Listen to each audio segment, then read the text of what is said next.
I show speed гэж химбэ? We are here in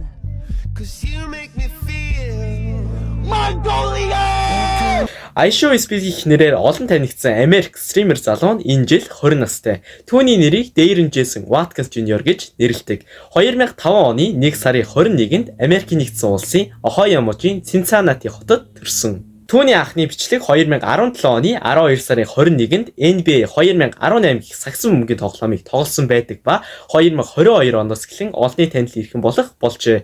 2021 оны ихэр 100 мянга хүрэхгүй subscribeтай байсан ба 2021 оны сүүлд 10 сая subscribeтай болсон байдаг. Түүний сэтгэлийн хөөрөл Кристиано Роналдогийн суперфэн төрөл бүрийн сонирхолтой контент хийдгээс үүдэн дэлхийн олон сая хүмүүсийг өөртөө татах болсон. Тэрээр 2024 оны хамгийн шилдэг стримерээр тодорсон ба өөрийн гэсэн албан ёсны 26 дуутай байдаг юм байна. Түүний YouTube, Facebook, Instagram, TikTok, Twitter хаягууд нь одоогийн байдлаар 119.8 сая дагагчтай юм. I show speed Монгол баярлалаа.